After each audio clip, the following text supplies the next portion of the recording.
Storytelling is a crucial aspect of most games, and they are what captures the players most effectively. However, telling a story is not limited to dialogue. There are many different avenues storytellers can utilize to convey their narrative effectively. Most games use dialogue and narration to tell their stories, which is what most players are used to, and it definitely works. However, utilizing various props, lights, music, and so forth can help tell stories that are better illustrated without words. There are so many games that utilize environmental storytelling to enrich the narrative and the player's experience. But in the interest of this video essay, we will briefly cover the game Inside and how it utilized the concept of environmental storytelling before taking an extensive look into Bioshock, Cyberpunk, and then Dark Souls in regards to how they approach the topic of environmental storytelling and how to use it effectively. To start ourselves off, Inside is a game that has absolutely no dialogue. Environmental storytelling is one of the most impressive accomplishments the game has to offer. The narrative is told through the actions of other people you come across on your journey and what you see happening in both the foreground and the background. There are very few games that can tell a story without any narrative devices being used beyond only visuals.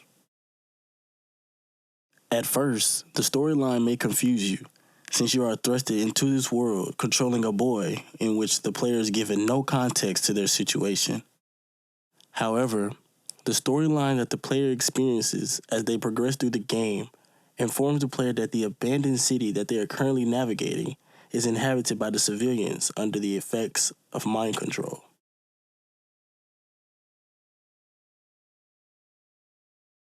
In the case of Bioshock games, the developers factor into the level of design to show the war tearing the city apart.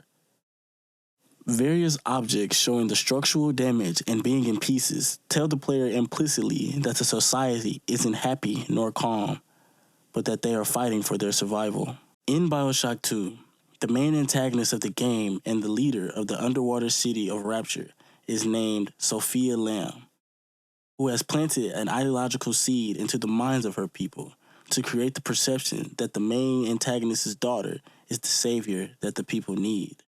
This screenshot from the game showcases how committed the people are to the main antagonist's ideologies. The phrase, "we will be reborn in the womb of the ocean," is very powerful. While you traverse through the dilapidated city, you can see several images depicting how they view Lamb's daughter as their salvation.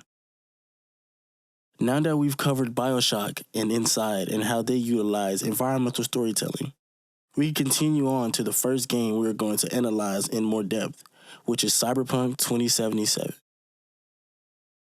In spite of its issues at launch of the game being buggy and unpolished, it can't be denied how well Cyberpunk utilizes environmental storytelling to address subtle attention to detail and how they use it to wrap up loose ends. 2077 has many examples of environmental storytelling. However, for the sake of this video, we're only going to cover one.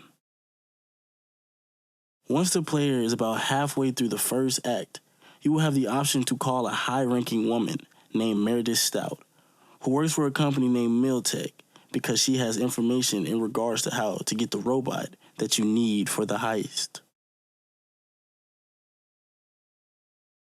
The robot the player needs to obtain belongs to her company, and because the robot has been stolen, Meredith is in a difficult situation. Like most people in role-playing games, Meredith has ulterior motives. She is currently trying to figure out who leaked the information regarding the whereabouts of the robot to the notoriously deadly gang. Should you choose to contact her and meet her, after a rather violent and aggressive altercation, she will hand you an item that you can use to purchase the robot with the catch. If you choose not to help Meredith by not taking the chip that she offers you, she'll be unable to find her spy and thus can be found later in the game, having drowned from the cement blocks attached to her feet, informing the player of her fate. Following Cyberpunk's masterful usage of environmental storytelling, another game that uses it seamlessly is Dark Souls. Dark Souls is a third-person role-playing game in which the environmental storytelling is flawless. The way that the enemies and the locations are designed can help a player piece together what may have happened. In Dark Souls 3, one of the main bosses is called Abyss Watchers. The arena you fight them in is comprised of the corpses of other Abyss Watchers, which might raise the question, what led to their deaths? Another example of environmental storytelling within Dark Souls 3 is the Dread Heap. Without getting into the complicated and very in-depth story of the game, currently in the game, the Age of Fire is coming to an end. Thus, the world is beginning to cave in on itself. The player is able to see the game's environment falling apart, similar to that of a Jenga tower. If the player was told through dialogue that the world was collapsing on itself, then the player might perceive that as an exaggeration. In case of the Dread Heap, you can see it for yourself. To revisit what we've covered so far, storytelling as a whole is an incredibly important part to games. But when a game utilizes environmental storytelling to show a player instead of telling them, that can be far more immersive of any experience to the player than if it was explicitly told to them. From how Inside successfully tells a story without any dialogue, to Bioshock 2 and how it visualizes how the citizens of the Rapture are zealots to Sophia Lamb's ideologies. Cyberpunk 2077's attention to detail in regard to whether you side with the character is able to figure out who the spy is depending on your choices, which also decides her fate. To Dark Souls, showing the player the state of the world and as it collapses in on itself.